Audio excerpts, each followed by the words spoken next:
Hi, Jim here, and you're listening to the Honest Filmmaker podcast, career advice from people in the business. This week, I'm speaking to filmmaker Justin Milton. Justin's made a bunch of movies, he's made 3 short films and 9 feature films, which have done very well on online streaming platforms and actually begun to earn him a significant profit. In this chat, I talked to Justin about how he got into the business. Also, he gave me his tips for if you're creating a film that's going to end up on Tubi, how to make the most money out of it, excellent tips on things to do and not to do in that film that are going to help your film. And he also talked to me about the advantages of making a thriller. Enjoy. So, tell me a little bit about your route into filmmaking. I started about 10 years ago into film. I joined a student film group at a college, and I was like 30 years old at the time, and I decided to learn from these kids. I was like 18 years old. You know, the president of the film group invited me to join the group, so I did. So from there, I learned how to do film. You know, I learned how to produce, learned how to do sound, and the very thing I learned first was to feed the cast and crew, you know, on set. So Yeah. so I learned how to do that for like a few years. They finished school. I moved back to Houston, you know, learning how to do film, you know what I'm saying? So I did my first short film, did like 3 short films, then my first feature film, my brother, called The Foreign Exchange Student. So those are my humble beginnings right there, you know, learning film through from 18-year-olds. 18-year-olds, yeah. Well, they've got the energy, haven't they? The Yeah. 18-year-olds. So, talk to me about the films you made. So I looked on IMDb, you've got a ton of features and short films you made. So now I think the count I've got is 9 feature films. First off, the first thing any filmmaker is going to want to know is, what are the budgets of those? What sort of budget level are you working at, and how do you raise that money? My very first film I started was about 15,000. I kind of like I saved from like overtime at my job, overtime, and you know, save and take out the money, you know, tax returns, you know. So there was some Hmm. my budget is usually about 15,000. I mean, at first, now it's double. It's like Yeah, 30 to 50 grand now, you know. yeah, So I okay, usually just save my money through doing overtime, and then I film that way. But now that I have like 9 films, I don't have to do it anymore. So now all I do is do film full time now, because I have like, you know, residuals from my past films. So yeah. I don't need to wait anymore for overtime. I just wait for my residuals to come in. If it's, you know, 30 grand, 50 grand that come in from my residuals, I shoot that way. You know, that's how I Oh, do it. brilliant. So it's all your own money, Hmm. which again can be a risky strategy to start with, but it seems to be paying off for you. Hmm. So that's an interesting one because I've noticed you're a writer, director, producer. So how is it hard with those 3 roles? Who do you listen to on set when you know it's your money, it's your script, and obviously as a director you want to get certain things out of your actors and you want to make sure you stretch the time. Who are you listening to, and how do you balance those voices in your head? Well, I typically listen to my DP, Alvin G. Mm. Morris, you know, call him Gerald.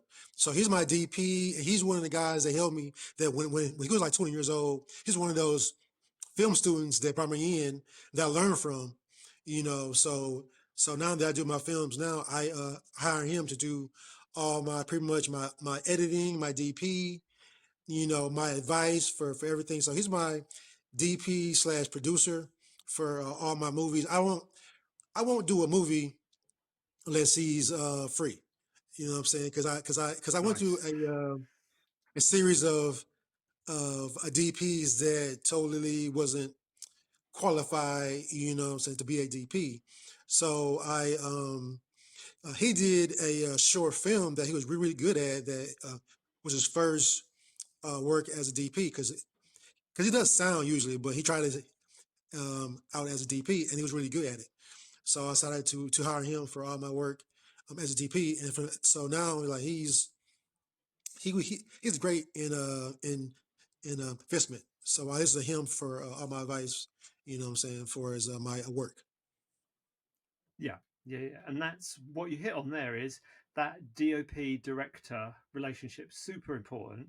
And sometimes it doesn't work. Sometimes that chemistry's off. But when you get it right, plain sailing. Um, Mhm. so also looking at your films, I've noticed you've used some actors a few times in a few different projects. Talk to me about your casting process, because also the other thing I noticed is a lot of the actors you've used seem to have got a lot of TV credits. So they've done stuff. They've not just come to this. You know, you're not working with first timers. So talk to me about casting. Early in doing films, I was always do casting calls. So now that I got a good feel on the actors in Houston and Austin, I don't really need to do any more casting calls, guys, because got a feel for who's good in Houston area. So I'll call people that I know that are good, reliable, on time, professional, because some people are actually good, but they're not professional. So I always pay attention on who's good and professional, and I always call around to like I will call for references. If I see a film from a local filmmaker and I don't know that actor, I will call the filmmaker and ask about them. Are they good on set, or are they um, professional or not? And they would say yes or no. So from there, I would cast them or not. But I usually hire the same people because it's very important to be efficient on set. So if they're on time, if they're professional, ready to go, camera ready, they know their lines, then I use these same actors unless unless it's a time issue, or if it's an age issue, whatever. But I try to use the same actors for all my movies because I want um, credible actors. And the thing is, you got to be efficient on set. You can't waste time for people being late. You know what I'm saying? So you want people that's affordable, on time, ready to go. So that's how I go for it. Yeah, absolutely agree. And especially when you're working on a low budget, doing that homework and making sure you've got those actors who are, like you say, learn your lines on time. That just saves you so much hassle when you're coming to put the film together. And Texas, talked there about actors around Houston, Texas. I don't know anything about Texas. I've not been. Is it a big filmmaking place? I mean, is there a community of filmmakers there? There is a film community here in Houston, and it's growing. It's not a film place per se, like Atlanta or LA, but it's growing to be one. So I'm Mm. one of the first filmmakers here in Houston, Texas, to grow the community. But there are several now of a growing community here in Houston. So it's definitely a hub for filmmaking here in Houston for actors to come, because it's a very large city. So it's a very diverse. It's great for locations also to film, because you can find something that's like in poor area or a rich area, or you want to get a train. You know what I'm saying? Is a very diverse Houston or whatever in the Houston area. So you can pretty much find what you're looking for as far as actors and um, locations here in Houston, because there's a thriving theater industry here in Houston. So at times I take some actors from theater and um, put them in the film also. Yeah, awesome. Um, and the other thing I was going to say was you're working on a low budget, and the thing that I found not strange about what you're doing, but a surprise was you're working on thrillers, romances, suspense movies. Now, I myself am into horror, and that's part of that is with a low budget or micro budget, you can kind of hide some stuff with horror. because a Mhm. lot of it's set at night and it's, you can hide a few things. When you're doing the stuff I've seen, if you look at your trailers, it's a lot of it's daylight, a lot of it's in real environments. So how are you how are you making it look so high quality on so little money? High quality on little money. That's a secret right there. Yeah. Jim, that's a secret, man. You gotta, basically you got to hire professional, crew and professional actors. You Mm. got to use the sunlight for like lighting, like I am right now. you know, Yeah. you use your own house, your parents' house, your friend's house. You use free locations. You use people that are willing to work with you on your budget. So Mm. um, because there's not a lot of films going on in Houston, there are several, but not a ton like it is Atlanta or LA. They're willing to work with you on payment. So I always pay actors SAG rates, and I pay the crew also good rates also. So Mm. so I keep the cost down by shooting fast, being efficient. I may use 3 takes and keep it going. I my Mm. scripts are usually around 60 pages. I don't write. I used to write pages that are like longer than that, like 9 pages, and longer, but not anymore. I just make sure that my films are entertaining. They're my dog. They're they're entertaining. They're efficient. Mm. And I learned that thrillers for me are the key money makers. So with a Mm. thriller, I learned with the elements of what they need. You don't need to have a ton of, you know, um, nighttime shots, for this thriller. I mean, maybe a few, Mm. but it's really about pacing. So I try to film all Mm. the nighttime shots in like 1 or 2 days, and because nighttime shots or more lights, need to be used, right? But in the daytime is very little that's needed. You know what I'm saying? So I shoot in my Mm. house, my mom's house, outside parks. I don't use anything that costs a lot of money. You know what I'm saying? Yeah. So I could possibly shoot the same movie that I shoot now for cheaper, like with like fewer lights and fewer crew, but it wouldn't look as good. So I have Mm. a a following here in Houston and Texas, really. So I got to keep my quality of the films up. You know what I'm saying? So Yeah. I save money by having very few cast.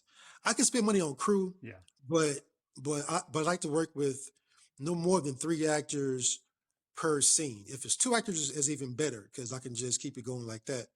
But I try to keep it Mm. around 3 or 4 casts per scene, because the more cast members you have on set in a scene is more angles, it's more money, it's more time. You gotta be creative when you're on a low budget movie or film. You gotta be creative, you gotta be efficient, and you just gotta be entertaining. Yeah. Amen to that.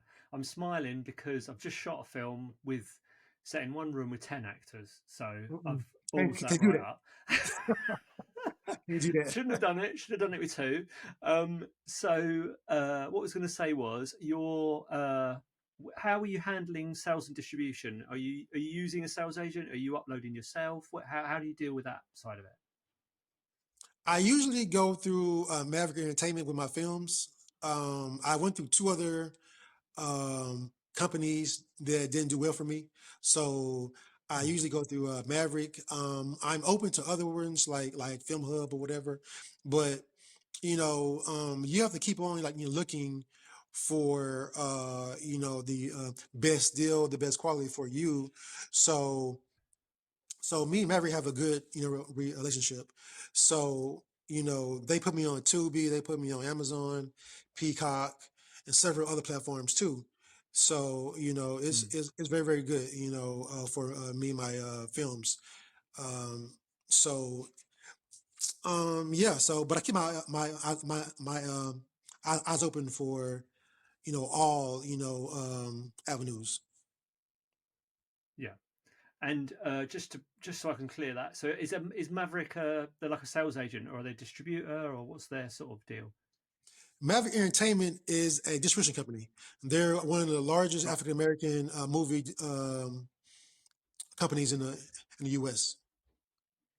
right, gotcha. Okay, so they know how to market those films to get people to watch them. Yes, they do. They have 100% African American films. They have so they've been in the game for almost 27 years, I believe.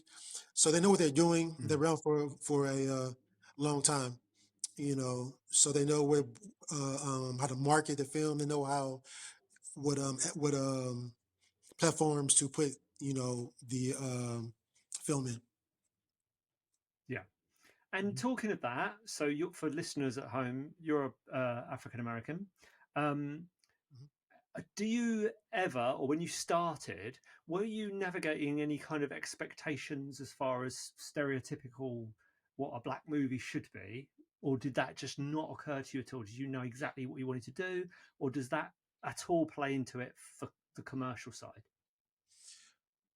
When I first started, a lot of distributors they wanted me to do a typical black movie, which means a hood crime thriller, drug selling.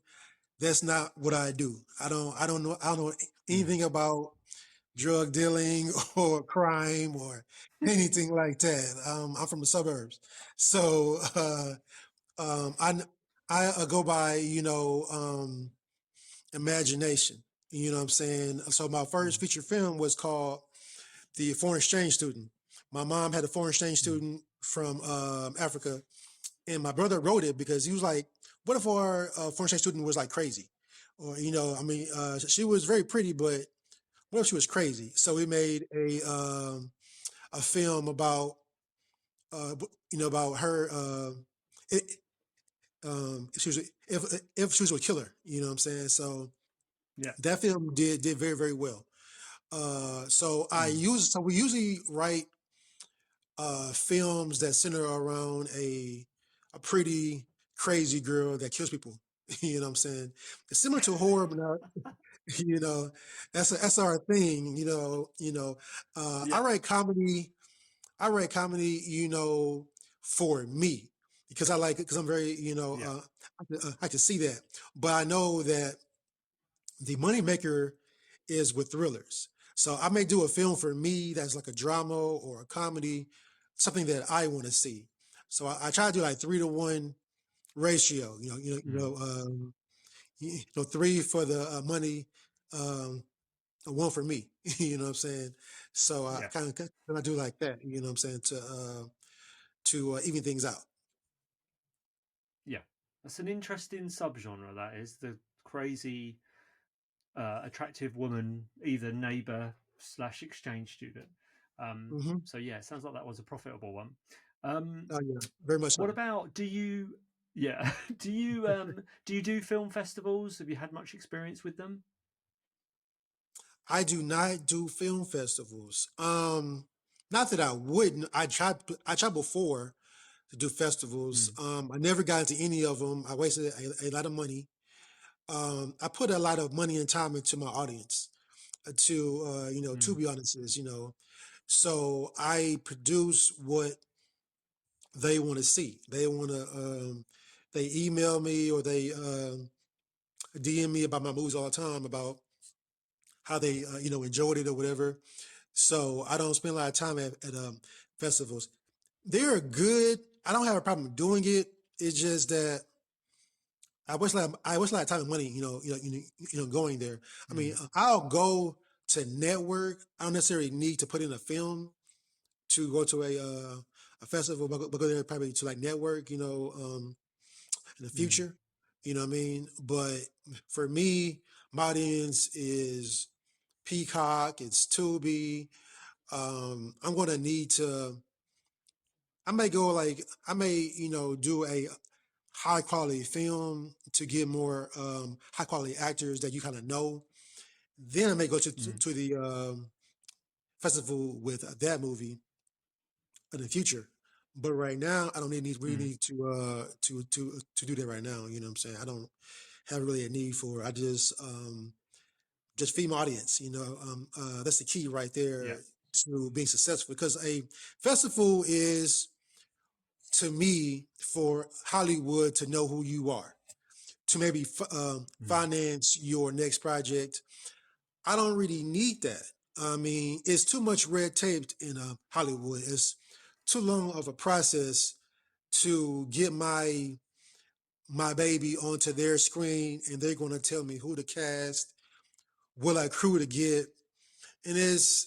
it's too long of a process. I got too much. I have too many stories to tell to wait years and years for them to approve me. I mean, Mm. the days where the filmmaker waits on Hollywood is over. Totally Mm. over. I don't need Hollywood. I can make a good living doing what I do.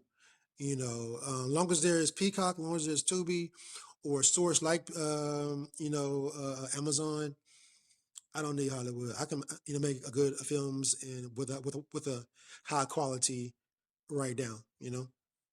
Good for filmmakers to hear, I think, that they don't need to Mhm. wait for that call. So talking about one other thing I was going to ask you was what? So you're now 9 films in, 3 short films, 9 feature films. What do you wish you'd known before you started making films? Oh man, um, I never knew how to get to the money. I never knew how to get funding. I never knew how to get funding. I never knew. I did not. I didn't know how to get cast. I didn't know how to get crew. I didn't know how to get funding for my films. It was all a learning experience. So until I learned how to, I learned how to get cast and crew by. An introvert, so I didn't never have Facebook. I never did. So I joined Facebook. Then I joined the Facebook groups that have film in it, and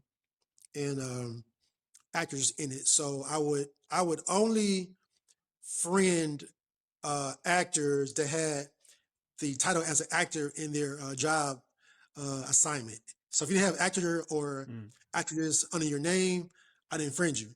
You know what I'm saying? So I just friended everybody that had actor on there, wrote a script or whatever, put out a casting call. I watch other people put out a casting call. So that's how I did it. Kind of like copy Mm. um, what they did, and I put non-paid. I give you acting credits and food. For your compensation. But so that's what I did. I kind of copied what other folks did and just did that. And I kind of got a following through my short films and then my feature film. And then I was happy to pay people when I started getting, residuals. I started paying, Mm. $100 a day. I mean, $100 a film to $200 a day. What I'm saying is a big difference. Mm. So whatever I got, I shared. I give points. At times to my DP or whatever. And now I also, give points to um, my writers at times. What I'm saying, not all the time, but maybe sometimes. So I hire out writers, and I pretty much employ I employ a lot of people, when I do my films. So Mm. yeah, so I didn't know how to do any of that. So people kept shooting me DMs about how do I get cast and crew, and that's why I wrote a book called turning 6,000 into six figures in 6 months. So Mm. so I, so so I wrote a book. I'm saying, you can get that on my website, justinmilton.com. You can see my book, and then you can see my films also. On that website. Perfect. So, so you've not only given me a tip, you've given me a book I can go and buy, and then I can copy what you've done and make the six figures. That sounds good to me. You were talking about Tubi and nudity. So explain it to me. Yes. So Tubi does not like nudity in your films. If you want to make money off your films, have no nudity. And you can have somebody in the bra in the panties or whatever, or the back to like not showing no frontal at all, because as a filmmaker you get paid off of commercial ads. So Mm, McDonald's or Ford or Chevy don't want to do a commercial with your boob shots all in the movie. They want a, a wholesome, not a wholesome, but they want a PG-13 movie to be have the commercials on. So yeah. the more new, I mean, you may think of that you want to see nudity in your brain when you writing the movie, but you got to think about business. You got to think about business. You don't want to have nudity in your films. Um, what else? And you got to know what films make money. I learned very quickly that Mm, romantic comedies do not make a lot of money if there's no names in the films. It's fun, it's cheap, it's mm, cool. Or political dramas. I wrote a movie called Don't Shoot when black men were getting mm, shot up all in America or whatever, and it didn't do all that great. It's still not doing that great. You got to find out mm, what genre makes money. For me, it's thrillers. mm, You got bit. If you want to make money in this game, you got to know what the audience wants to see. They want to escape. You know what I'm saying? They don't want any mm, reality. You know what I'm saying? They want to escape. So you got to know your audience. Very, very key. Know the audience, what they're going to see. yeah. Put your movie on Tubi. I don't give a care what anybody tell you. Put your money on Tubi and then market. I go to Tubi Facebook ads. I go to Tubi Facebook groups all the time, and I post my trailer on there. Have key. Mm-hmm, Have a great poster. Nobody gonna pick. mm, Nobody's gonna click on your movie if your poster look like trash. So mm, go to Fiverr and have them um, make you a nice poster. Have a nice trailer also. Nice trailer, nice poster, and then market your films. Send your links to your get a YouTube and have your trailer on YouTube and send it to all your family and friends. It's free to watch. mm, Free is the operative word. Free and entertaining. Free and yeah. entertaining filmmakers. That's how you can make your money. So send all your trailers to all your family and friends. Put it on Tubi. If they don't have time to watch it, tell them to turn it on and go to sleep. Tell them that. Turn it on and go to sleep. I don't care. Yeah. Let's put it out there, and, and just make sure you got an entertaining trailer. So Yeah. your movie could be a D, but if the trailer is an A, Yeah. if poster's an A, you'll get some looks, you'll get some likes. And I was shocked that my movie Hero. The movie to me was good, but because it was so low budget, I figured that it wasn't going to make no Mm, money. But it made more than my higher budget, movies. You know what I'm saying? So yeah. you know, no nudity, don't do it, and know your audience, and you'll be good. I hope you enjoyed that episode. If you'd like to hear from more industry professionals, how they got into the business and how you can do the same, or you just want to listen to some cool stories from movie sets around the world, then please do subscribe to the Honest Filmmaker podcast.